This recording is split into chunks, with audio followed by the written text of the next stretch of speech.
안녕하세요. 오교구 행복 17 가정교회 가장 최주연 집사입니다. 저는 2007년 봉담에 이사 왔고 2009년 와 우리 교회에 등록했습니다. 처음 봉담에 와서 아는 사람이 없고 낯설고 외로웠지만 와 우리 교회에서 좋은 목사님과 성도님들을 만나서 금세 적응하고 행복한 시간을 보냈습니다. 그러다가 2017년에 가정교회 가장님이 출산하게 되어 부가장이었던 제가 가장직을 처음 맡게 되었습니다. 당시 가정교회 성도님들의 남편들은 교회를 다니지 않았고 아이들은 모두 어리다 보니 평일 오전에 가정교회 예배를 드렸습니다. 새로운 곳에 이사 와서 외로움을 겪고 육아 스트레스에 시달렸던 모두에게 가정교회 모임은 그야말로 힐링과 회복의 시간이었습니다. 이렇게 가장으로 섬기던 중 2020년 다니고 있던 직장에서 종일제 근무로 바뀌면서 가장 직분을 내려놓고 주일에 모임을 가지는 가정교회 가원으로 편입되었습니다. 기존 가정교회를 떠나는 아쉬움과 섭섭함이 공예배, 가정교회 모임이 영향을 받으면서 저 또한 영적으로 무력한 시기를 보내고 있었습니다. 가장이었을 때는 가운들을 돌보고 케어하기 위해서 영적 최전방의 자리를 지키고 말씀 읽고 기도했는데 가원의 자리에 머물면서 어느새 신앙생활이 나태해지기 시작했습니다. 마음 한편으로는 가장을 다시 섬겨야겠다는 생각이 들었지만 현재의 생활에 안주하려는 마음도 점점 커졌습니다. 그러다 2020년 12월 드디어 올 것이 왔습니다. 교구 목사님으로부터 가정교회 가장을 다시 해보는 것이 어떠냐는 권면을 들었습니다. 당시에 저는 회사에서 맡은 업무 특성상 야근을 많이 하고 있었고 3명의 자녀들도 돌봐야 했습니다.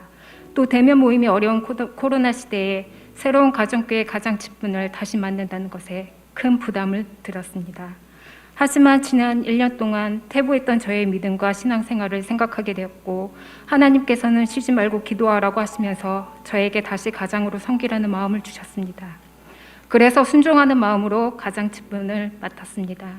그리고 2021년 3명의 거원들과 함께 행복 17 가정교회가 탄생되었습니다. 2021년도는 교회 공예배는 현장으로 들을 수 있었으나 가정교회 모임은 여전히 대면으로 모이기 힘든 시기였습니다. 어떻게 가정교회를 이끌어가야 하나 고민도 많았고 기도도 많이 했습니다. 처음에는 주일 예배를 드린 후 은혜 받은 말씀과 기도 제목을 단체 카톡으로 나누는 것으로 모임을 시작했습니다. 처음엔 괜찮았지만 시간이 지나면서 서로 얼굴도 모르는 상황에서 단체 카톡으로만 나눔을 가진다는 것에 한계가 있었습니다. 그즈음에 줌을 통해서 영상으로 가정교회 모임을 하게 되었습니다. 시간이 지나면서 처음에는 어색했던 가원들이 매주 줌으로 만나는 시간을 간절히 사모하고 있음을 알게 되었습니다. 코로나로 대면은 어렵지만 줌을 통해서 설교의 말씀의 은혜를 나누고 한 주 동안의 삶을 나누고 기도 제목을 나누면서 행복한 시간을 보냈습니다. 겨울에 시작한 가정교회가 봄을 지나 여름쯤 되었습니다. 자칫 영적으로 무기력해지기 쉬운 이때 가정교회 모든 가원들과 함께 이열치열 신학 통독을 함께하였고 이어서 함께 읽는 구약 통독에 참여했습니다. 성경 통독을 함께하면서 카톡방은 어느새 은혜로운 말씀과 아멘 소리가 울려 퍼졌고 서로 승리하자고 격려하며 하루를 시작했습니다. 그렇게 말씀과 기도로 무장되면서 저희 가정교회는 점점 안정적으로 자리를 잡아갔고 하나님께서 새로운 가운들을 보내주셔서 사람들이 많이 늘어나게 되었습니다. 물론 아직도 저희 가정교회 성도님들의 남편들은 하나님을 믿지 않거나 신앙생활을 쉬고 있거나 대예배만 드리고 가정교회 모임에는 참석하지 않습니다.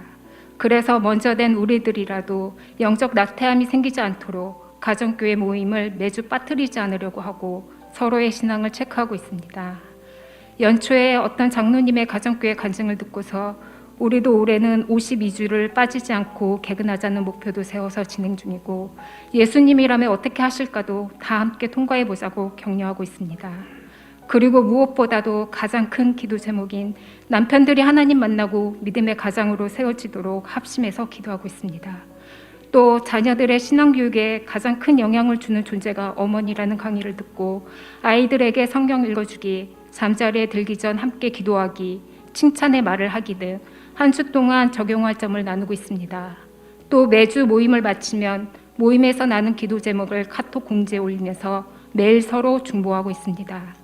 비록 지금은 솔로 가정이지만 각 가정이 믿음의 명문 가문으로 거듭나고 풍성한 열매를 맺도록 하나님께서 반드시 기도를 들어주실 것을 믿고 있습니다. 마지막으로 행복 17 가정교회 모든 가오님들께 한 말씀 드리고자 합니다. 늘 부족한 가장을 너그러이 이해해 주시고 믿음의 동역자로 함께 기도해 주셔서 감사합니다. 줌 영상을 통해서만 모이고 전체 대면으로 만난 적이 한 번도 없음에도 불구하고 가정교회 모임을 사모하고 적극적으로 진지하게 교제해 주셔서 감사합니다. 속히 코로나가 종식되어 대면으로 가정교회 모임을 갖는 날을 기대해 봅니다. 상황과 여건이 안 되어 가정교회 모임에 참석하지 못하시는 가원님들, 어디에 계시든지 항상 하나님이 함께 하시며 예배자로 승리하시기를 기도하고 있습니다. 행복 17 가정교회 모든 가원님들 사랑합니다. 서로 합력하여 선을 이루어 나가며 온전히 주님께 영광 돌리는 행복 17 가정교회가 되길 소망하며 간증을 마치겠습니다. 모든 영광을 하나님께 돌립니다.